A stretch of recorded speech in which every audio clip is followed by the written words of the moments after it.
क्या आप भी ऑस्ट्रेलिया स्टडी वीजा के लिए अप्लाई करना चाहते हो या फिर आपका ऑस्ट्रेलिया का रिसेंटली ही वीजा रिफ्यूज हुआ है? तो ये वीडियो आपको ध्यान से देखनी चाहिए क्योंकि जनवरी के बाद ऑस्ट्रेलियन स्टडी वीजा में एक चेंज आया है और ट्रेंड काफी चेंज हुआ है।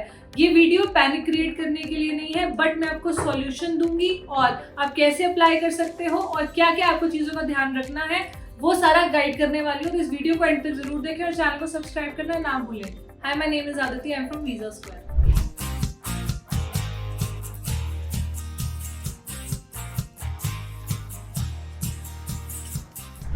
अब बात करेंगे current Australian study visa trend की। जनवरी के बाद आपने देखा होगा कि बहुत सारी चीजें चेंज हुई हैं, सिचुएशन काफी टफ होती जा रही है। ऑल्दो बच्चों के पास प्रॉपर एकेडमिक डॉक्यूमेंट्स है, प्रॉपर इंग्लिश स्कोर है, अगर लोन है तो लोन का प्रॉपर सैंक्शन लेटर है, रिप्यूटेड यूनिवर्सिटी में बच्चों ने अप्लाई करा है, उसके बावजूद भी रिफ्यूजल आ रहा है। बट इसमें आपको घबराने की बात नहीं है। ऐसा नहीं है कि आपको प्रॉपर ही रिफ्यूजल मिलने वाला है, बट आपको कुछ चीजों का ध्यान रखना है जिसकी वजह से आपके रिफ्यूजल के चांसेस कम हो सके। स्क्रूटनी लेवल काफी डिफिकल्ट हो गया है और सिर्फ डॉक्यूमेंटेशन और फाइनेंशियल डॉक्यूमेंट्स को सबमिट कराना सफिशिएंट नहीं है, और भी चीजें हैं जिसका आपको ध्यान रखना बहुत मैंडेटरी है। अब हम बात करेंगे सबसे बिगेस्ट रिस्क एरिया जो कि है डॉक्यूमेंटेशन की क्वालिटी, जिसमें सबसे पहला पॉइंट है temporary funds, last minute large deposits, borrowed money without clarity and fourth point income proof जो रियलिस्टिक बिल्कुल ही नहीं लगता। अब बात करेंगे सबसे मेन पॉइंट की जो है स्टेटमेंट ऑफ पर्पस, जो एसओपी भी कहा जाता है, और ये बैकबोन होती है आपकी प्रोफाइल की। आपके इमिग्रेशन ऑफिसर्स है वो चेक करते हैं कि आपकी एसओपी में आपने जो मेंशन किया है वो ऑथेंटिक है या नहीं, और वही आपको वीजा आने में आपकी हेल्प करती है। अब आपको क्या क्या जो है एसओपी में मेंशन करना होता है और किस तरह से करना है वो मैं आपको बताने वाली हूँ। अब सबसे पहला पॉइंट है आप ये स्पेसिफिक कोर्स क्यों चूज करना चाहते हो, इसकी क्लैरिटी होनी चाहिए। और सेकंड पॉइंट है आपको एकेडमिक बैकग्राउंड जो है कनेक्शन है या नहीं जो आप अप्लाई कर रहे हो, जिससे मींस इसका ये है कि आप रेलेवेंसी वाले कोर्स में ही अप्लाई कर रहे हो, जिससे आपने प्रीवियस स्टडी से आगे वाली स्टडीज बिल्कुल रेलेवेंट होनी चाहिए। थर्ड पॉइंट है ऑस्ट्रेलिया ही क्यों चूज करना चाहते हो। फोर्थ पॉइंट है फ्यूचर प्लान्स क्या है, फ्यूचर में क्या करना चाहते हो। फिफ्थ पॉइंट है फाइनेंशियल सपोर्ट का सोर्स क्या रहेगा।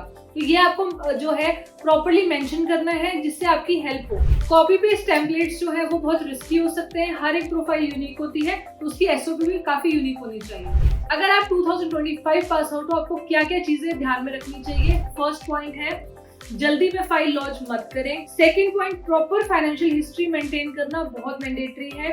थर्ड आईटीआर और इनकम डॉक्यूमेंटेशन जो है रियलिस्टिक होनी चाहिए। फोर्थ पॉइंट है बैंक अकाउंट ट्रांजैक्शन बिल्कुल क्लीन हो, कोई एक्स्ट्रा एंट्री या बल्क एंट्री ना हो।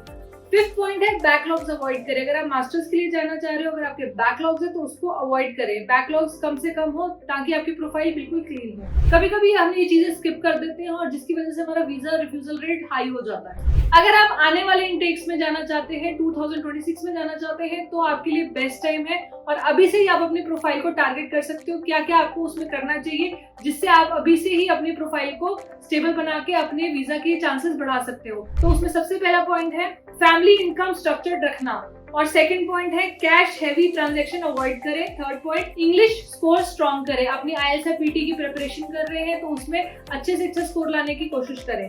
फोर्थ पॉइंट है लॉजिकल कोर्स सिलेक्शन करें जो कि आपके प्रीवियस एजुकेशन से रेलेवेंट हो। फोर्थ पॉइंट है गैप एक्सप्लेनेशन क्लियर करें। अगर आपका कोई गैप है तो उसको प्रॉपरली मेंटेन करें। अगर आप कहीं जॉब कर रहे हो तो प्रॉपर सैलरीज अकाउंट में आनी चाहिए, आपकी आईटीआर होनी चाहिए, तो ये प्रॉपरली मेंटेन होना चाहिए। अगर आपका रिफ्यूजल किसी डॉक्यूमेंटेशन की वजह से है तो डॉक्यूमेंटेशन प्रॉपर करके आप दोबारा से भी रीअप्लाई कर सकते हो। प्रॉपर गाइडेंस के साथ, प्रॉपर ऑल्टरनेटिव्स के साथ आप अप्लाई करें। अगर आपके रिफ्यूजल जो है आपके कोर्स रिलेवेंसी से है या फिर और कोई रीजन है या गैप की वजह से, तो एक बार अप्लाई करने से फिर सोचें और किसी एक्सपर्ट से राय लेके ही अप्लाई करें। क्या पता ऑस्ट्रेलिया आपके लिए डेस्टिनेशन ना हो, कोई और आपके लिए डेस्टिनेशन हो जहाँ पे आपकी प्रोफाइल एलिजिबल हो और आप अप्लाई कर सकते हो। जैसे कि अगर मैं बात करूँ यूरोपियन कंट्रीज में गैप का कोई इश्यू नहीं होता। अगर आप अप्लाई करना चाहते हो, ऑस्ट्रेलिया जाना चाहते हो, तो आप यूरोप के थ्रू भी वहां जा सकते हो। सारे स्टूडेंट्स के लिए मेरा एक ही मैसेज है, शॉर्टकट्स ना अप्लाई करें, किसी भी एजेंट की बातों में ना आए जो कि आपको मिसगाइड कर रहा है। आप जो है डॉक्यूमेंटेशन प्रॉपर कर सकते हैं। आप खुद भी वेबसाइट पे सर्च करके, इवन आपकी जो गवर्नमेंट पोर्टल्स है ऑस्ट्रेलिया के, उन पे जाके अप्लाई कर सकते हैं, देख सकते हैं कि क्या एलिजिबिलिटी क्राइटेरिया है। अगर कोई आपको कहता है कि आप 4-5 साल के गैप के साथ भी ऑस्ट्रेलिया बैचलर के लिए जा सकते हो, तो ये बहुत बड़ा मिथ है। तो इसकी मिथ में बिल्कुल मत आए और अपने मनी और अपनी सेफ्टी खुद देखें। आई होप इस वीडियो से आपके सारे डाउट्स क्लियर होंगे ऑस्ट्रेलिया स्टडी वीजा से रिलेटेड। ऐसे और इन्फॉर्मेटिव वीडियोस के लिए हमारे चैनल को लाइक, शेयर एंड सब्सक्राइब करें, बेल आइकन को हिट करें लेटेस्ट इन्फॉर्मेटिव वीडियोस के लिए।